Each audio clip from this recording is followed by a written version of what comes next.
दोस्तों, शाहरुख खान साहब का ये बड़ा मशहूर डायलॉग है कि कभी कभी ज़िंदगी में कुछ जीतने के लिए कुछ हारना भी पड़ता है और हार के जीतने वाले को बाजीगर कहते हैं। ज़िंदगी में ऐसा हमेशा होता है कि हम कोई काम कर रहे होते हैं और उस काम को करते रहते हैं, लेकिन कामयाबी जो हम सोचते हैं कि कामयाबी मिलनी चाहिए वो हमें नहीं मिल पाती है। उतनी जल्दी शायद नहीं मिल पाती है, मिलनी भी नहीं चाहिए और मिलती भी नहीं है। वजह इसकी ये है कि किसी काम को 2 दिन करना और 2 दिन बाद करने के रिज़ल्ट तलाशने लगना, किसी काम को महीना, 2 महीना, 4 महीने के बाद रिज़ल्ट तलाशने लगना कि हमने ये काम शुरू किया, फलाने भी यही शुरू किया था, वो इस मकाम तक पहुंच गए। जैसे धीरू भाई अंबानी पेट्रोल बेचते थे, कोई पेट्रोल बेचने वाला ये सोचने लगे कि धीरू भाई ने भी पेट्रोल बेचा था और मैं भी पेट्रोल भर रहा हूँ पेट्रोल पंप पे, तो मुझे वो कामयाबी क्यों नहीं मिल रही है, मैं धीरू भाई अंबानी क्यों नहीं बन रहा हूँ। सर, समय लगता है किसी भी काम को अचीव होने में, किसी भी टारगेट को अचीव होने में बहुत ही ज़्यादा वक्त लगता है और उतना ज़्यादा पेशेंस आपको रखना पड़ता है। अपने काम को लगातार करते रहना पड़ता है। जो हमेशा जीतता रहता है कामयाब वो नहीं होता है, बल्कि कई बार कामयाब वो इंसान भी होता है कि जो आखिरी बार भी हार के फिर से खड़ा हो जाता है। आखिर में खड़ा होना ही सबसे ज़्यादा महत्वपूर्ण है। एक कामयाब आदमी की यही पहचान होती है कि उसको भी डिफीट्स मिलती हैं, उसको भी ज़िंदगी में असफलताएं मिलती हैं, लेकिन वो उन तमाम असफलताओं के बाद फिर एक बार खड़ा हो जाता है और फिर मेहनत करता है।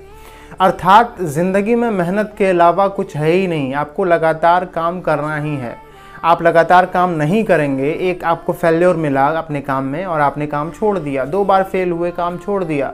लोगों ने 17 बार, 20 बार, 50 बार, 100 बार, हज़ारों बार काम किया है और सफलता लेके ही छोड़ा है। मीन्स कि आपको उस टारगेट पे अड़े रहना है, काम करते रहना है। आपको काम करने के दौरान ऐसा महसूस होगा कि फलां आपका दोस्त है, आपके आसपास का आदमी, वो काम नहीं कर रहा है लेकिन उसकी भी ज़िंदगी वैसे ही चल रही है। आप मेहनत कर रहे हैं, आप मोटिवेट हो रहे हैं, आप अपनी अच्छी आदतें बना रहे हैं और आपकी ज़िंदगी भी वैसी ही चल रही है। आपको ये महसूस होगा कि आखिर क्यों दोनों एक साथ क्यों नज़र आ रहे हैं। मैं आपको बताता हूँ कि दोनों में फ़र्क कहाँ से आएगा। मान के चलिए कि लखनऊ से 2 जहाज़ें उड़ी एक साथ, एक ही समय पे, बिल्कुल साथ ही साथ, एक ही पावर की 2 जहाज़ें उड़ी और दोनों के बीच में सिर्फ 1 डिग्री का डिफरेंस था। 1 डिग्री के डिफरेंस से दोनों उड़ी। काफ़ी दूर तक, 2-4-600 किलोमीटर जाने तक लगेगा कि दोनों तो साथ ही साथ एक जैसी उड़ रही हैं। नीचे से आप ज़मीन से जब आसमान को देखेंगे तो आपको दोनों जहाज़ें साथ जाते हुए दिखाई देंगी, लेकिन जब लैंड करने का समय आएगा तो पता चलेगा कि एक जहाज़ श्रीलंका लैंड कर गई, एक बांग्लादेश चली गई या इंडोनेशिया चली गई या कहीं और चली गई। जब दूरी बढ़ती है तो फिर गैप बढ़ता है। वो 1 डिग्री का फ़र्क बहुत बड़ा फ़र्क ज़िंदगी में पैदा करता है। इसलिए हारना तो किसी कीमत पे नहीं है, काम को करते ही रहना है, चाहे उसमें कामयाबी मिल रही हो या नाकामी मिल रही हो। जितने लोगों ने भी दुनिया में कामयाबी हासिल की है उन्होंने तमाम तर असफलताओं के बाद हासिल की है।